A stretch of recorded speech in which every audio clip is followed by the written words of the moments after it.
All right. Carolyn and them are in Tucson at a doctor's appointment, and Bruce is still, he's not able to drive yet, and so he won't be here. And I think also Joe and Judy have doctor appointments too. So we will just begin. We will get going then. Here we are. So, questions, comments, considerations, conflicts, turmoil, tragedies, catastrophes, and such you have from anybody who wants to get something off of their collective brain cells. Yes, ma'am. What kind of papers, dear?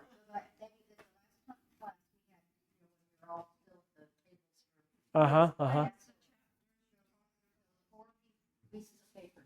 Oh, no, the first four? Yeah, first four. Anybody else need the first four chapter summaries? First, chapters 1 through 4 summaries. Yeah. Oh, okay. Anybody else need 1 through 4 summaries? Okay, 1 through 4, 1 through 4, 1 through 4, 1 through 4. Oh! 1 through 4, 1 through 4. Anybody else? 1 through 4. Boy, they will too. They'll sneak up on you. Anybody else? 1 through 4. All right. I still have plenty left in case anybody needs another one. Speaking of summaries, we read summary for 7, right? All right. We need to answer the questions for 7, and then we'll move on to 8. So what I'm asking in 7, a little different, to give you some exercise in your brain cells. Hey there. We've got metaphors that we're looking for.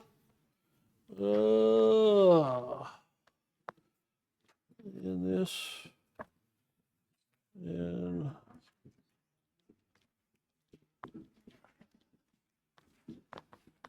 I'll get you some more papers just in a minute. And this is the first 4 chapters, and we're now finishing up chapter 7.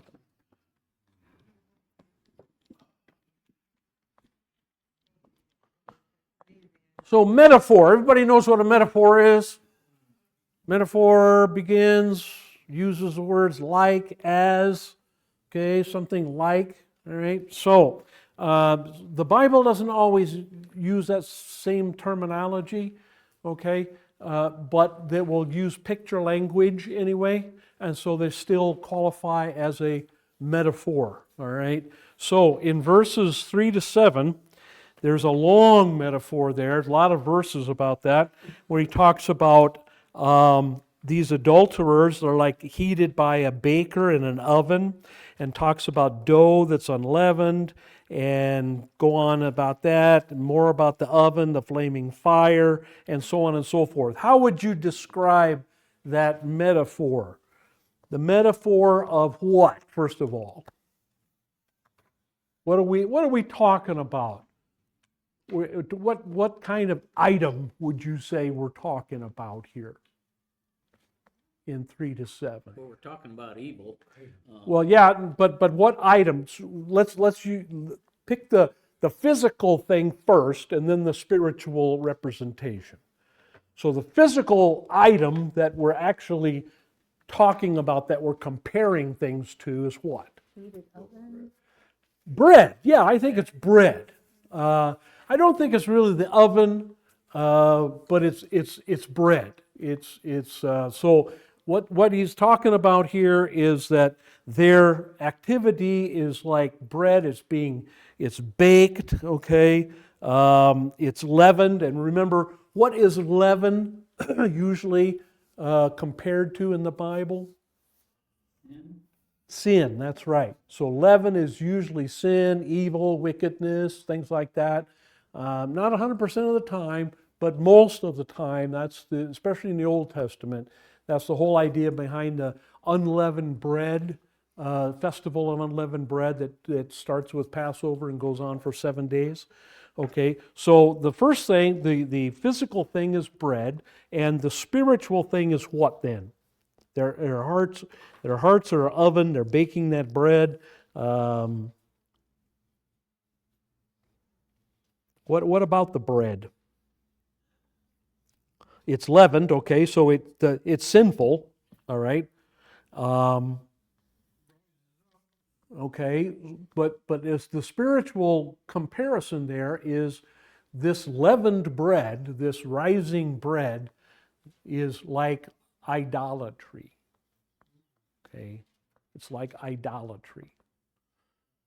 It expands. All right. It doesn't just hurt one thing or whatever. It doesn't just have one effect. It kind of rises and expands. Verse 8. Much like the first one, this one is a little bit different. It's a cake not turned. So a cake here, all right, and translation might be better if you used a word like unleavened bread here. But in this particular case, it's not the leavening that's the comparison. It's the comparison that it's not turned over. What happens if you're cooking a tortilla on the griddle and you don't turn it over? Burn it. It burns. Right, it burns. Okay. So what is he saying here? Ephraim mixes himself with the nations. Ephraim has become a cake not turned. So it's not done. Okay, on one side it's not done, or it's burned. Okay, Like a pancake, right? But the top is all gooey and the bottom is burned, right? Okay, good. And so what does that have to do with mixing with the nations? Mixing with the nations. Again, the idea of nations, they're pagans. They don't follow God. The nations are Gentiles, okay? In this particular case, it's the unbelievers. So you mix with unbelievers. What the product is how would you say was unfinished or badly finished? Okay, it's not complete. It's not done correctly. All right. So the idea is a burned or an unfinished cake. Okay, means a faith, all right, or their religion is incomplete. Okay, it's not finished. It's not suitable to eat. Right? So they're trying to have it both ways. They're trying to worship the one true God and at the same time mix themselves in with other religions, other gods, and things like that. So you're having you're not going to have a complete faith. Okay. Verse 9. Strangers devour his strength, he does not know it. Gray hairs are sprinkled on him, and he does not know it. Gray hairs, sign of what? Age, right. And the person who doesn't know it. Okay, what do you suppose that means? He broke his mirror. Broke his mirror, yeah, okay.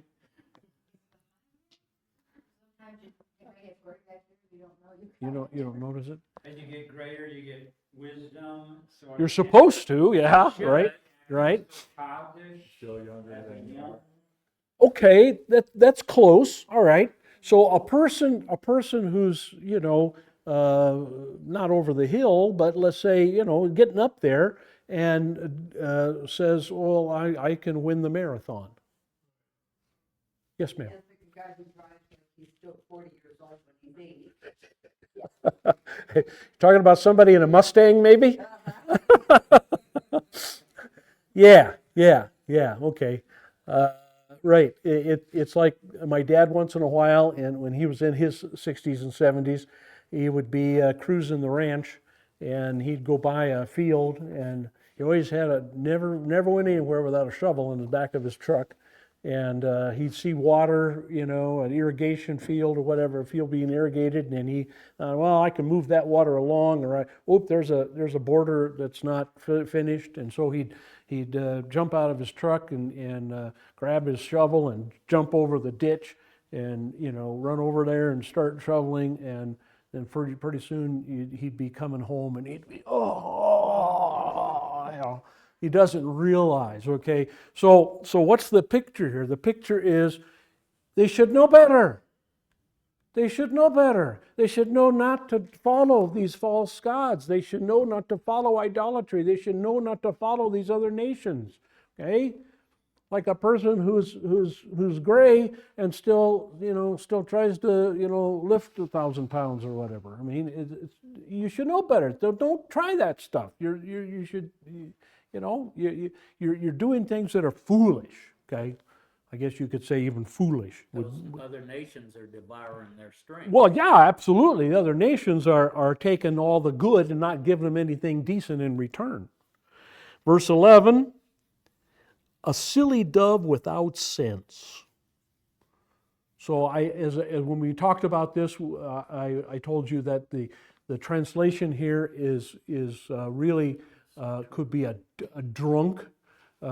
Doves will sometimes, and other birds too, will sometimes eat fruit or very rotten fruit, or not rotten fruit, but fruit that has got some natural alcohol in it, if you will, and then the birds walk funny, and so they're a silly bird really is a drunken bird without sense, has no sense, doesn't know what he's doing, right? So here again, Ephraim, the northern tribes, especially with their false religion, their Baal worship, okay, they are drunk with this silly worship. They're drunk with with these silly gods, these gods that really don't exist. All right, they've lost their sense. In verse 16, a deceitful bow. Remember what I said about the deceitful bow? What is a deceitful bow? What do you expect a bow to do? Shoot straight. Yes, you expect to get some power out of that, don't you? Okay, you pull that back and let it go. Where does that power come from? The power, of course, comes from the wood. Okay, that is pulled. You've got energy that is in there, and that energy then is released, and you expect it to hit the target or whatever. But if you have a deceitful bow, what happens? You pull back. And what happens with a deceitful bow?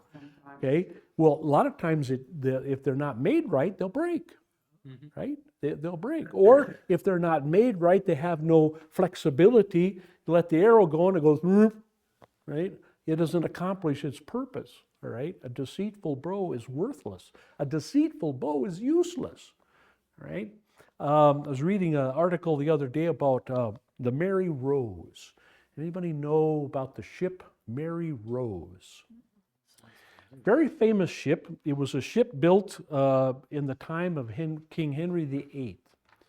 And the Tudor rose was the symbol of the Tudor dynasty. Henry was a Tudor. And he commissioned this great warship to be built. And it was, at the time, it was the best. It was the Ford nuclear aircraft carrier. It was the battleship Missouri. It was, you couldn't get anything better than this thing. And he and all of his retinue, his family and everybody, they went down to Bristol and they lined the shore, and he was there in all his regalia and everything. And so they set sail, they set the sails up and everything like that, and they sailed off the harbor. And they keeled over and sank, right in front of God and everybody. But in the Mary Rose, when they found it, many years later, this century, last century, they found it. They found perfectly preserved in the bottom, okay, all covered and wrapped up and everything. They found, I forget how many, something like 3,000 or 4,000 English longbows. The largest cache of English longbows ever discovered. And they said these things were still in pretty good shape. And the longbows, you know, were made from the yew tree. Okay, I don't know exactly what the American equivalent of a yew tree is. But bows, did you know these bows were 6 to 8 feet tall? Oh, Yeah. with some long shot. And the vast majority of them were 6 foot. And did you know also that every able-bodied man in every English village had to go and practice shooting the longbow every week, and it was usually on a Sunday. And so they would, after church on Sunday, the guys would all go out and practice shooting. You know, maybe we should do that. Maybe we should turn this into a shooting range back here and having, you know, I mean, that was, and you know, in the American colonies, it was the same thing. Do you know, in the American colonies, in a number of the American colonies, it was illegal for you to show up in church without your firearm. That's right. In colonies, they had a law in the colonies that if you came to the church, you came to Sunday service, and you didn't have your pistol with you, or you didn't have your long rifle with you, you could be fined, and in some cases thrown in jail. And of course, this was because the indigenous natives of the land, the American Indians, they liked it when the white folks all got together in one building. They kind of liked that. And when that happened, they would swoop down and try and burn them out, you know, and kill them all. And so in Connecticut, Rhode Island, Virginia, and other colonies, it was a law that, well, you going to church on Sunday, you better bring your shooting iron with you, because you never know what's the Rappahannocks or something would come down on you and try to shoot you all. So anyway, so a deceitful bow or wet powder, you know, in your powder horn or whatever, is useless, all right? And so these false gods are useless. They're not going to be able to do anything for Israel. All right. So that's chapter 7. We're done with chapter 7. We'll move on now to chapter 8. Let's look at chapter 8, and we'll do the summary at the end, as we have been doing. Wrap it up. And so, put the trumpet to your lips, it says. Like an eagle, the enemy comes against the house of Israel. Eagles were considered to be unclean animals. Why is that? Anybody know? You did not eat eagles. Because eagles, yes, ma'am. Because God had put them on the list.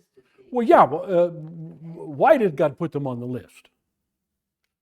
Because they carry them? Yeah, eagles will eat just about anything. I mean, they prefer fresh, but they'll fight the buzzards for leftovers if they're hungry. Okay, so they eat carrion, and so you ever want to know why the animals are clean or unclean?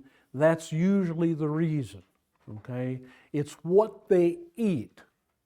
It's not so much, you know, the fact that they have a cloven hoof or the fact that they have 2 or 3 stomachs or whatever. That's kind of incidental.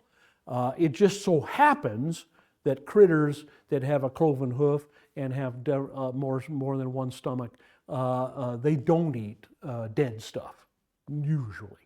Okay, that's not what they're known for. And so God said you could eat them. God was trying to send a message through this clean and unclean idea. He was trying to send a message that sin is equal to death, and therefore if you eat something dead, you're eating sin. That's what God was trying to get across to the people. Just like with blood, he told the Jews not to eat stuff with blood in it, not to eat blood or drink blood or, you know, anything like that. Same idea. You know, the blood is in the life, and so the life was sacred. Okay, so you don't use that for food. Okay, and in the same way, the dead, that represents sin, and Anything that eats the dead, you don't want a part of it. Okay. Now, it also so happens that eating animals that eat dead things can make you really, really sick. Okay, because when they're eating those dead things, there's all kinds of critters in those dead things, bugs of germs of various kinds. And of course, God didn't want to go to all the trouble of describing germs to those people. He just told them, do what I tell you to do. But he could have if he wanted to, but he didn't. All right, so anyway, the eagle, so an unclean bird, okay, comes against the house of the Lord. Why? Because they have transgressed my covenant and rebelled against my law. So again, we see cause and effect. People follow false gods, people break the covenant that he made with them at Mount Sinai. Then the enemy is going to come against them. There's going to be consequences for that. And again, this is seen as God disciplining these people, okay, trying to get across to them. Throughout the entire book of Hosea, we see this over and over and over and over and over again. God's trying to get these people back. He's trying to win them back. They cry out to me, my God, we of Israel know you. Okay, Israel has rejected the good. The enemy will pursue him. So they said, well, wait a minute, we're worshiping. And they were saying that. They would go up to the Baal temples and say that they were worshiping God, the true God. This is what the king told them. Okay, the king told them, well, I don't want you going to Jerusalem. Those people are our enemies now. Okay, because they split off from Judah and Benjamin tribes, and so they want him. The king did not want him going back into Judah, afraid maybe they'd like it there and stay, or whatever. And so he said, I'll do you one better. Not only I'll give you one place to worship, I'll give you two places to worship. And so he set up the golden calf at Bethel, and he set up the golden calf at Dan, and he said, you can go up here to the north. Dan is up here in the north of the Sea of Galilee, okay? And Bethel is down here, okay? Right on the border between Ephraim and Judah. And so you don't have to go to one place. You can go to, so the tribes that are living up here, okay, Asher and Naphtali and Zebulun, they don't have to go all the way down to Jerusalem. They can take it easy and just go to Dan for their worship, right? And if they want to worship Baal, they can worship Baal. If they want to worship the one true God, they can do that too. What a deal. Such a deal I have for you. Not an every day in the week deal either, right? So this is what they're saying. Again, they want to have their cake and eat it too. Again, they want to say, well, we want to worship God, we want to worship the one true God, but we also kind of want to hedge our bets and worship these other gods too over here, and whatever. Okay, it's kind of like people today, right? People today are the same way, aren't they? They have to do it their way. Well, yeah, and today, of course, everybody's got their own way. I mean, we're not just divided 1, 2. We're divided, by every, you get, it used to be what they say about, pastors, and at a pastor's conference, you get 3 of them in a room, you got 5 opinions. Okay, but now you get 10 Americans in a room, and you get 20 opinions.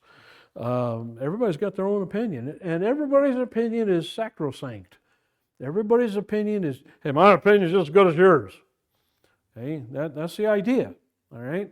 So these people are crying out to God, saying, hey, God, hey, we know all about you. Hey, we know you. Come on, we're your people.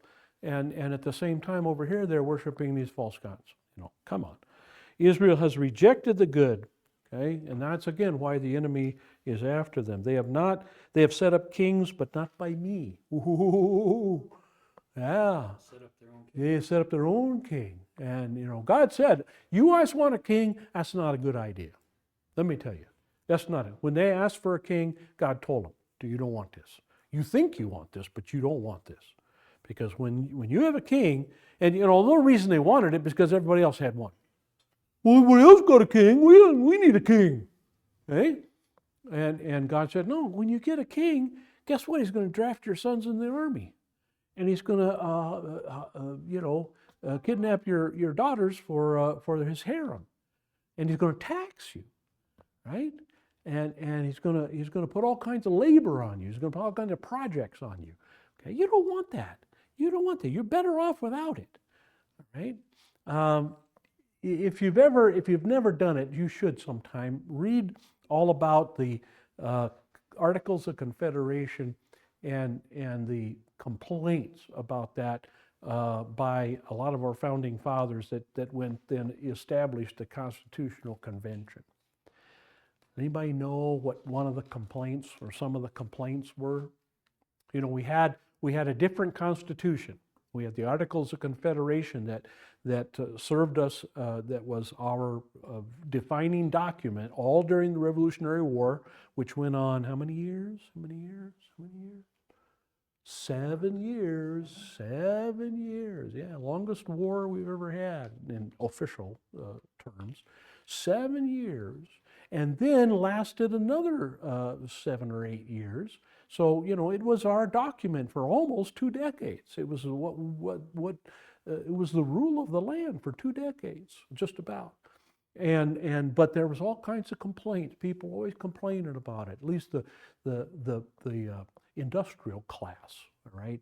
The farmers, they weren't complaining too much about it. A little bit maybe, but the people that were really complaining about it were the industrialist people, the people what my family calls Yankees.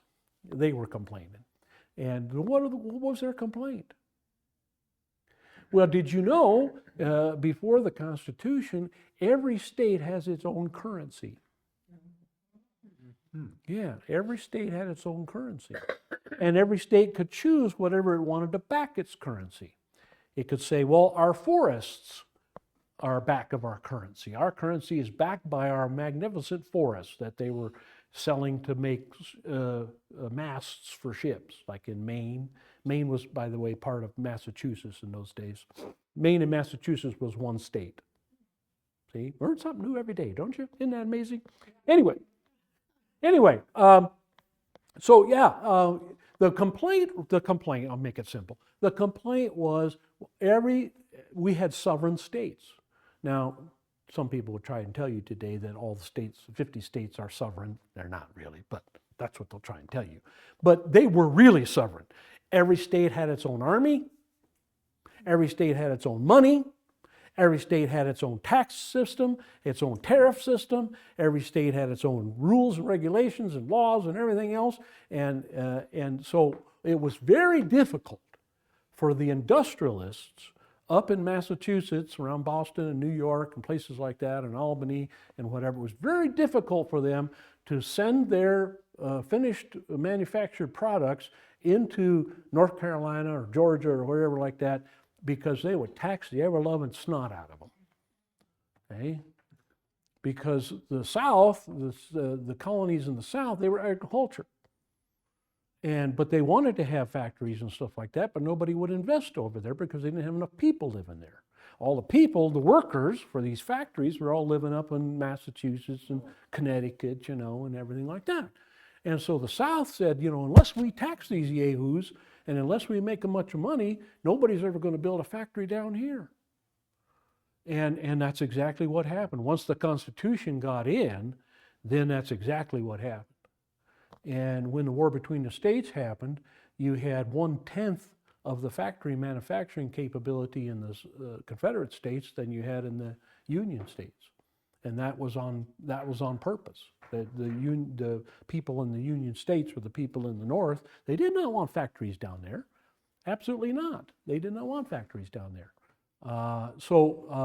This is the problem. So when you've got rules, Israel had a law, and the law was, okay, God makes the king. God chooses the king, and God has chosen the family of David, and that's supposed to be where we get our kings. And the northern tribe didn't like that, and so they created their own government, and they took their kings from wherever. And it turned out that most of their kings, well, all of their kings were evil. There was not one good king, not one single good king in the northern history of the northern tribes. Not one. Okay? And in many cases, most of the kings were assassinated by somebody, and that's how somebody else took over. So he says, you have set up kings, but not by me. So you set up your own government. Okay? You set up your own government and central government. Okay? And that's always the big bugaboo in the history of nations, is central government. And there's a very fine equilibrium between central government and a diffuse government out in the sticks, you might say. And it's very hard to maintain that. It's very hard to maintain that. I think the United States maintained that during the Articles of Confederation, maybe leaned a little too much, maybe towards the individual states, but then once the Constitution was in it, they still maintained that. They maintained that until the war between the states. And after the war between the states, there was no longer any discussion about it. It was going to be centralized, completely centralized. Now, it didn't happen right away, but eventually it did. So by the turn of the century, it was completely centralized government. And then, of course, we got the income tax law, and we got a bunch of other stuff that we didn't want to begin with. So, yeah, watch out for when people set up their own governments without any consideration for God. All right? That's always going to be a problem. All right? They have appointed princes. I did not know it. Their silver and gold they made idols for themselves, that they may be cut off. Again, that they may be cut off maybe is not the way to put it, that they will be cut off from me, God. Okay? They will be cut off. If they go to worshiping these idols made out of metal, they're going to be cut off. So he has rejected your calf, O Samaria, saying, my anger, he meaning God here. Verse 5, the subject, the person who's being talked about here, changes to God. Okay, he has rejected your calf. How do we know that? Well, who rejects idols? It's God, of course. All right, he is rejected. And so Samaria, again, that's another name for these northern tribes. Okay. Not 2/3 of the geographic area of Israel. 2/3 is the northern tribes. Sometimes it's called Ephraim. Sometimes it's called Manasseh. Sometimes it's called Israel. Okay? So it's called by different names, but Samaria is another one that God uses to designate those 10 northern tribes. So God has rejected. My anger burns against him. How long will they be incapable of innocence? Wow, now that's an interesting phrase. Incapable of innocence. How would you put that in colloquial terms? Incapable of innocence. Almost like a bully. A bully? Okay, that's an idea. Anybody else? They lost their ability to know what is sinful and wrong. Okay, they've lost their ability to know good from evil, you would say? Yeah. All right. Well, yeah, if you don't know good from evil, how can you be good? Yeah. All right, so they've lost their ability to be innocent. They've lost their ability. You would say these people are so steeped in evil and wickedness that they don't have a capacity to be, no, they just don't desire to be good. They don't want to be innocent. They don't want to be naive. They don't want to be simple. They don't want to be truthful. Okay, yeah, that's what we're talking about here. From Israel is even this, a craftsman made it, and so it is not God. Surely the calf of Samaria will be broken to pieces. And God's point is just this: if you make it with your hands, it cannot be a God. You idiot. You know. This is God saying, hey, if you come up with this out of your own brain, if you make the design yourself, it can't be God. Okay? It can't be the answer to your question. All right? It's just not gonna work. All right? Evolution is like this. Okay? Evolution is, of course, come up by the mind of man. I'm talking macro evolution, large evolution, okay? Life from non-life, that kind of thing, all right? I'm not talking about, a dog having puppies of different colors or whatever. Anyway, evolution is like that. And it's very flawed.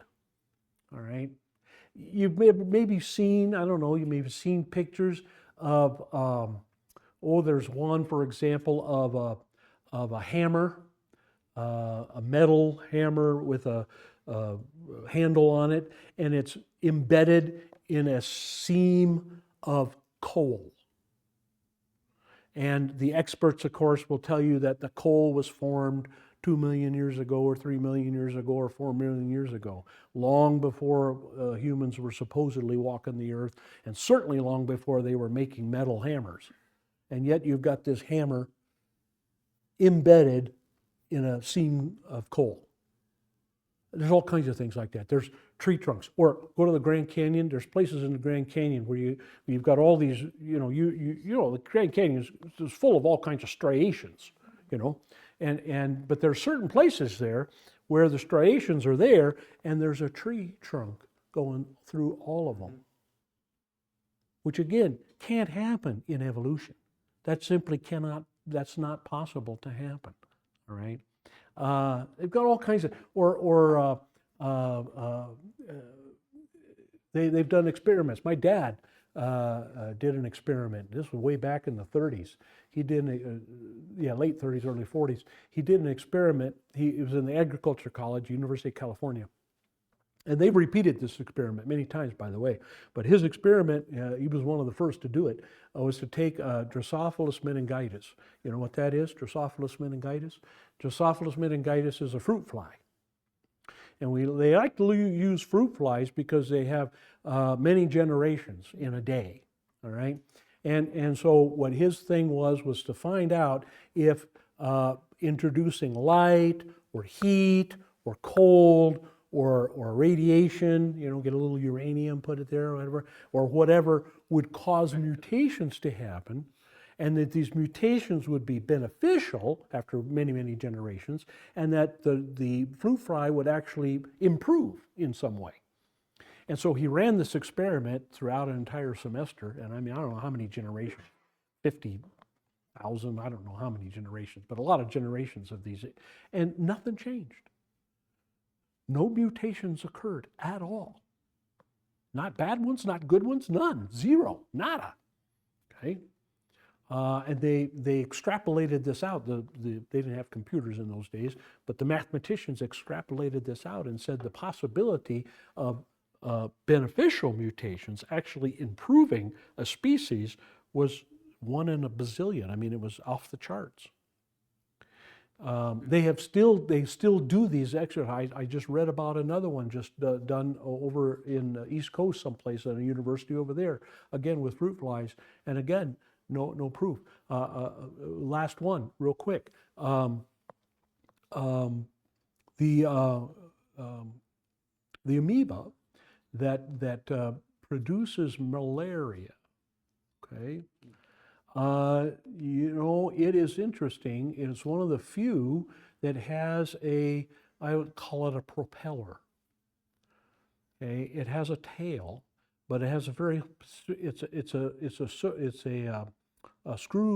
screw-shaped tail, and that's how it propels itself. Okay, and the big question for evolutionists is, which was the first of those one-celled creatures to come up with its tail? And where are the interim? Where's the little tail, or almost tail, or half tail, or 3/4 tail before you get to where's the interim species? And of course there aren't any anywhere. Okay? And you can do that with animals, you can do that with plants, you can do that with all kinds of things. So it's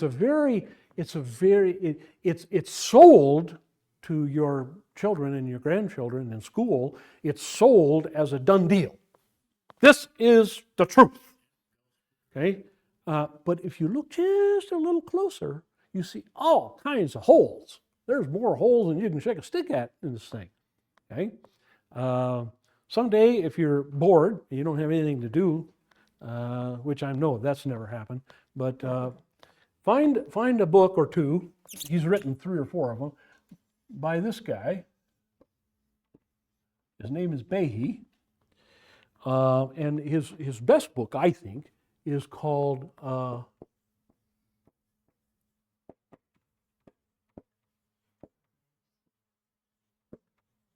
Darwin's Black Box.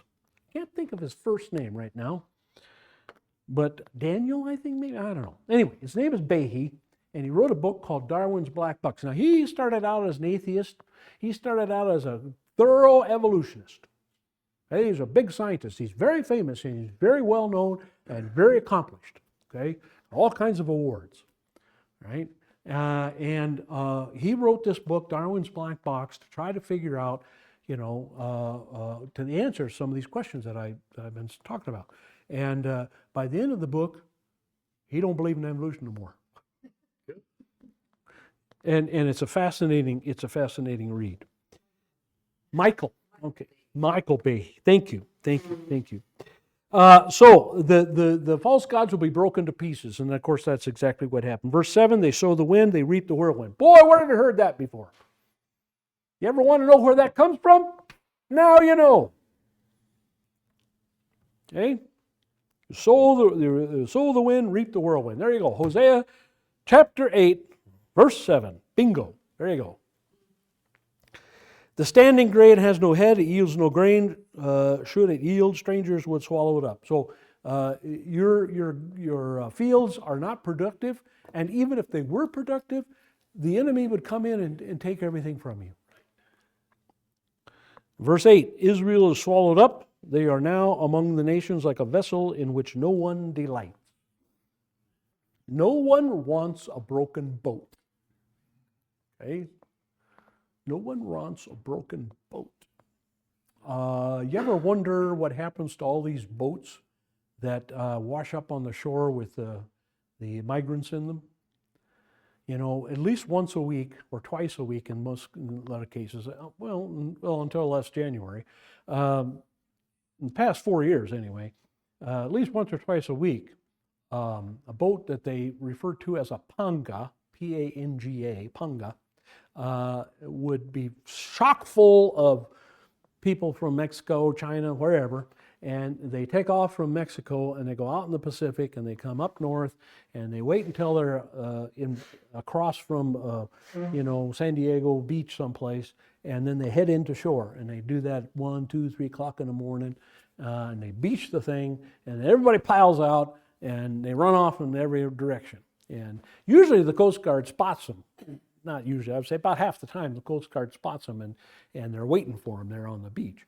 But about the other half the time, they I should say this, as a good number of the time they get capsized and people drowned.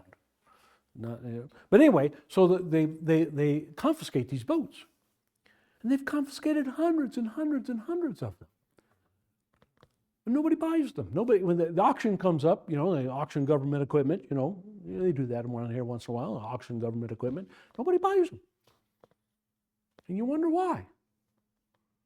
Well, I'll tell you why. Because they capsize real easy. They run out of gas real easy. They don't have good gas tanks. All kinds of things. The fishermen don't like them. They're very prevalent in Mexico because they're extremely cheap to make. They're made out of cheap stuff. They don't work real well. They can't haul a whole lot. And they're not real seaworthy. And so they make them down there, but they can't sell them up here. Because American boat people won't buy them because they're useless. They're worthless. Okay, so same thing here. Okay, you're not going to get anything anyway. A vessel no one delights. Okay, no one wants it. They have gone up to Syria like a wild donkey all alone. Ephraim has hired lovers. That is, gone for alliances with other nations to protect them. Okay, what did George Washington tell us in his farewell address? Stay out of alliances. Don't get into alliances. If you get into alliances, then they get into trouble. They're going to call, hey, Rube, and you're going to have to come running. Don't do that. Not a good idea. But we have been sold on this idea for the last 150, 200 years. We've been sold on this idea that the only way we can protect ourselves is by having all kinds of alliances. We got an alliance with Japan, we got an alliance with Australia, we got an alliance with Brazil, we got an alliance with France, we got an alliance with, we got NATO and CETO and Quinto and whatever. Got all these toes, all over treaty organizations everywhere. That's how we protect ourselves. Right? That's a relatively new idea. Did you know that? That's a relatively new idea. The idea really began, I guess you might say, by Woodrow Wilson. It was kind of his idea. And but until then, until Wilson, this was not the way America worked. America said, no, we'll take care of ourselves, thank you. We're not going to get tangled up with anybody else. They listened to Washington for 100 and something odd years. But now, of course, that's not the way. And so, we have, I always say this, our money tells us that we trust in God, but that ain't the truth, is it? We don't trust in God, we trust in our missiles, don't we? And we trust in our submarines and our aircraft carriers and whatever. That's what we trust in. And not really even only in that. We trust in everybody else's too, on top of it. If we really trusted in God, we wouldn't have all these alliances with everybody, and we wouldn't get entangled with all these different wars everywhere. We wouldn't have to have bases all over the place. We wouldn't have to have sailors out there. Boy, the guys in San Diego, I know this because, I get the San Diego paper regularly, and you're only supposed, according to the Pentagon, the deployments for these fleets, for like an aircraft carrier and its surrounding ships, are not supposed to be longer than 6 months. 1 day less. 1 day less than 6 months, okay? They're not supposed to be. Do you know, nobody, I don't think in the last 20 years, has gone on a 6-month deployment. It's all been 9 months or more. And then the last one, when with the what's the name of that carrier, the Vincent, it was supposed to come back after 9 months. It got extended another 2 months. So they were out at sea 11 months. You got to feel for these families. You just gotta feel for them. Our house is right next to a military housing area. Big military housing area in San Diego, in Linda Vista. It's called Lincoln Heights. Lincoln Heights is huge, big military reservation. All it is housing. That's all it is. It's apartments and BOQs and then townhouses and stuff like that, and also single homes. And that's where all the sailors live. They're from all these ships. It's 5,000 guys, or 5,000 people, not guys anymore, 5,000 people on an aircraft carrier. And that's not, by the way, that's not counting the pilots. That's not counting them. So it gets up to 6,000 or more when you start adding all the air crews in there. And I drive through there all the time, and there's all these elementary schools, and I always see these kids, and I think of these poor kids, and their moms are always walking them to school or whatever, and you don't see no dads around. And if you go to the park to watch a baseball game, or you go to a park and there's a baseball game going on, the stands are full of women and 1 or 2 guys, okay? Because most of the guys are out at sea, and of course some of the wives too now out at sea. But yeah. And you got to feel for them. It goes on, instead of 6 months, that goes on for 9 months, 10 months, a year. And it's tough. It's tough. And our shipbuilding program is way behind. And so it's going to get worse, folks, before it gets better. So they hire allies among the nations. I will gather them up, and they will begin to diminish because of the burden of the king of princes. The burdens that, again, this is the burden that the kings put on them, okay? This is the burden that they do. They put all, you got these projects, these national projects, or like I say, serving in the service or whatever. Since Ephraim has multiplied altars for sin, they have become altars of sinning for him. Okay, that's it for himself, for Ephraim. Okay, they have multiplied their opportunities for idol worship, and so they have also multiplied their ideas, their opportunities for all kinds of sin. And remember, folks, that all the false gods, the worship of Jehovah, the worship of Yahweh, was pretty simple. really. I mean, a sacrifice of the animals, yeah, that's true. But it was relatively simple and relatively, I would say, clean or not a mess. The worship of these other gods, remember, these are all fertility gods. And so the worship of these other gods had to do a lot with sex and nudity of various kinds and orgies of all kinds and this kind of stuff. That was that, and it was a more complicated kind of worship yet.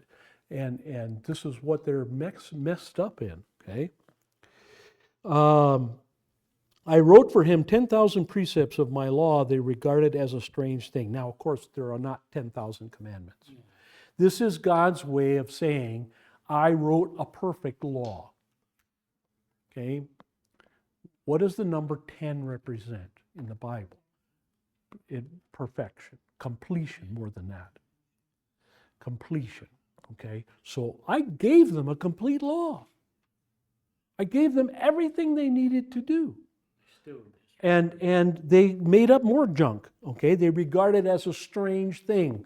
They look at it and say, I don't want anything to do with that. Okay? Got to wrap this up here. As for my sacrificial gifts, they sacrifice the flesh and eat it, but the Lord has taken no delight in them. Now he will remember their iniquity and punish them for their sins. They will return to Egypt. Wow. So, yeah, and it's not that they're not supposed to eat it. That's okay. You know, I mean, God, certain parts of the sacrifice were to be devoured, were to be eaten by the people, all right? Well, the Levites anyway. And so that's not what he's complaining about. He says they do that, they eat it, but I don't delight. And even though they do what I told them to do in that respect, as far as the sacrifices go, I don't delight in the sacrifice. It's like later on, last book we'll study, the book of Malachi. And God says, I take no delight in your sacrifices. I take no pleasure in your worship. Okay? And they will return to Egypt. Okay? They will return to Egypt. Did the Israelites return to Egypt? No, they didn't.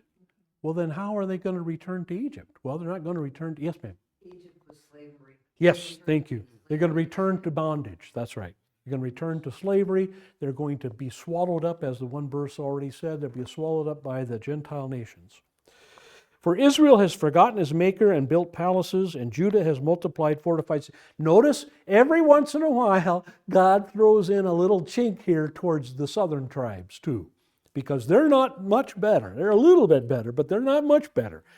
And they still have Jerusalem and the temple in Jerusalem and everything. They haven't gone off and made a new headquarters for another religion someplace.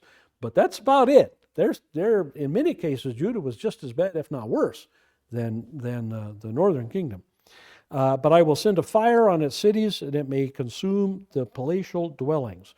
So the palaces, they weren't supposed to have, a different king anyway, and the kings, of course, built palaces for themselves. They weren't supposed to have that, and yet at the same time, they did, and so God is going to come down on them and is going to destroy them completely. And that's exactly what happened with Assyria. Yes, ma'am? The lack of delight in the sacrifices, did that have as much to do with the reasons they were doing the sacrifices versus Repeat the first part of the question again. God having no delight in the sacrifice? Right, okay. Is it, it's not because the sacrifice happened so much as the way it happened. Yes. And the intention. Yes. First of all, we know that they were bringing bad sacrifices. They were not bringing the best of their flock the way they were supposed to. Okay, we know that. Second of all, you're right, the motivation was not there. The motivation was, we're going through the motions for this Yahweh God, this Jehovah God. And maybe they were even saying that about the other gods too. We're going through the motions for them too. But God certainly wasn't happy with that, going through the motions. Okay, it's like Christian churches today that may still have a liturgy. They may still have some halfway decent hymns. They may still talk about Jesus or whatever, but they don't really believe in any of that stuff. All right, does God take delight in that worship? No. at all. That's not true. When there's a guy on the internet, he was a former ELCA pastor, went to the seminary in Minneapolis, Luther Seminary in Minneapolis in the 70s. I was up there many times because I used to go up there. Their bookstore was great. They would sell really good Orthodox historical Lutheran books for nothing. You could pick up a whole box for $20. So that's where most of my library comes from, is Luther Seminary in Minneapolis, because they didn't want them. But anyway, that's where he graduated from. And after a bunch of years, he got out. He's now a Missouri Synod pastor. But anyway, he talks about this quite a bit when he was in ELCA. And he went to a conference one time, and during the opening part of the conference, the opening service, if you want to call it that, it was all dedicated to God the Mother, and God the Daughter, and God the Great Light, or something like that. And he said, that's not the Trinity. That's not what the Bible calls the Trinity. Now, did they think in their minds, well, but that's who we mean? And does that make it then acceptable to God? Well, this guy didn't think so. He didn't think so. And he said and there were some cases he knew of, some classmates of him in the ministry, now out in the ministry, who are actually doing baptisms that way. And he was telling them, he says, I don't think that's a legitimate baptism. Well, that's who we mean. We're just being equitable. DEI. Yeah, we're being equitable. We're being, I mean, how much is there the connection between what you say and what you believe? Does it make it so? I don't know. All I know is that that's not what we're told to do. Jesus said pretty clearly, baptize in the name of the Father, Son, and Holy Ghost. That's what he said. You're always in danger when you contradict Jesus. That's not a very good idea. Absolutely not. Okay, so their cities will be consumed. Yeah, and that's true. You would have to go some today to find the palaces in the Northern Kingdom. I'm sure that some of them have been dug up. Archaeology is what it is, but they were pretty much buried, most of them, and lost completely. All right, we really don't have time to get into the questions or the summary. We'll start with the summary next time, finish with the questions, and then go on to chapter 9.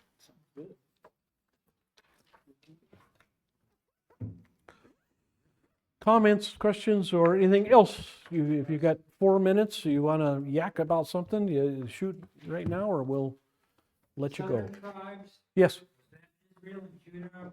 No, southern tribes are just Benjamin and Judah and Simeon too, you could call, but Simeon was spread out all over the place.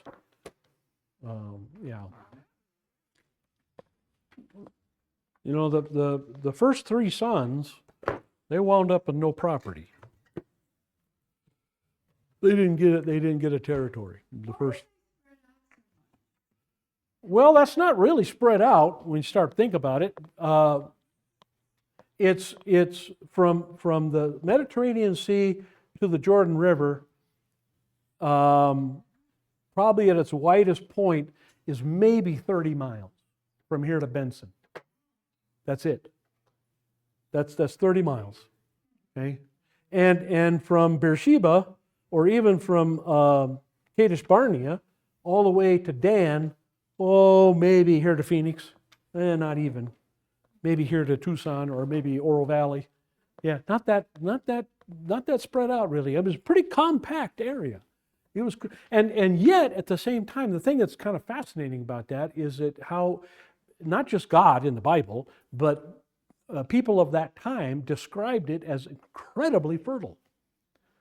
Incredibly fertile. Now you go there today, and you look at it, it's not incredibly fertile. I mean, there are places where it is, but when the Romans conquered it, it was already desolate.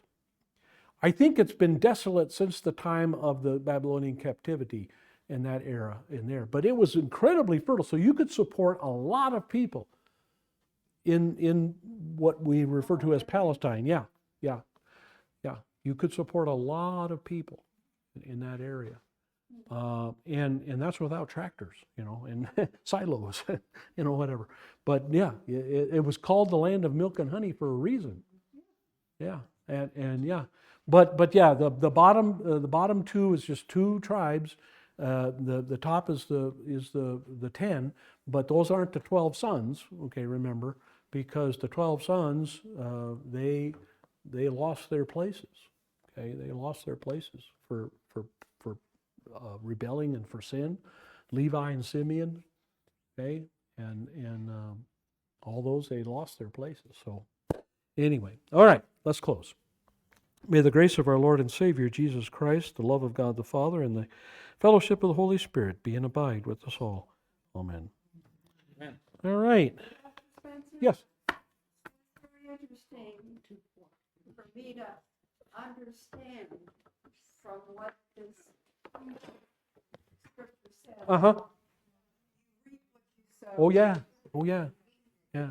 I But remember- we're fortunate that that's not the case 100% of the time. I mean, it happens, but I think it happens maybe 20% of the time. We're fortunate. Yeah.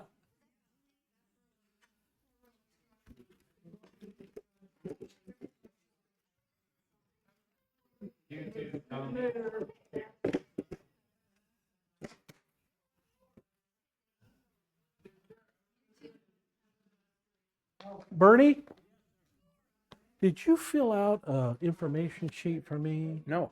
Okay, let me Got get one you. for me? Let me get you one.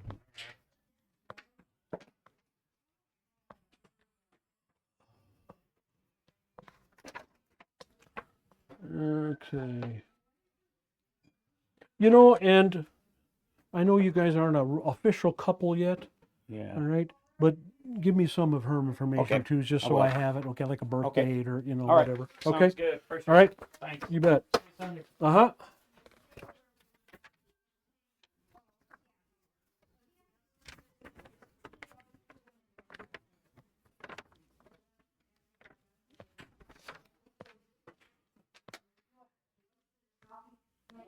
Yes, I understand. Then you look at the ground. Maybe we used them all. Used what? Well, now we have one. The coffee ground. Oh, you're looking for old ones? They weren't there. Yeah, well, that's good. I put them someplace else for after Passover. Oh no, maybe Cheryl took them already. Yeah. No, I think they took some home, like that, but we didn't have, we put them in something else. We didn't have that container. Okay. Is there one here? There's one here. That's the One here. Yeah. Yeah. Yeah. Yeah. But yeah, somebody must have taken them because I put them in the office and they're gone. I put them on the desk and so they're gone. Do these clean people through the cups? No, they do not. They do not.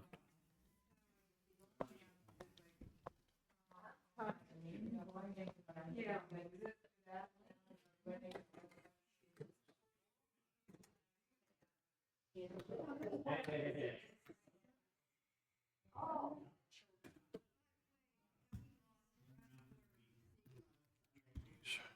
No, but I can't. After the Lord's Supper.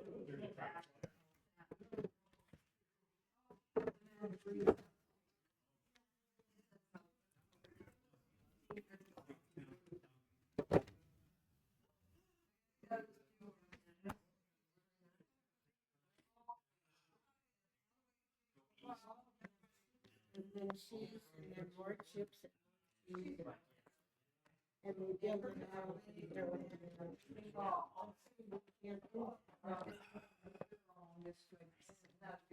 Yeah, and chips are cold. You know,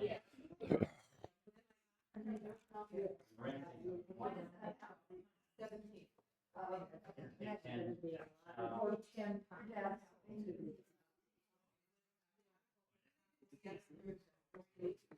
Then, Mainly saffron. On 5 miles and 191. Right. Up to Moran.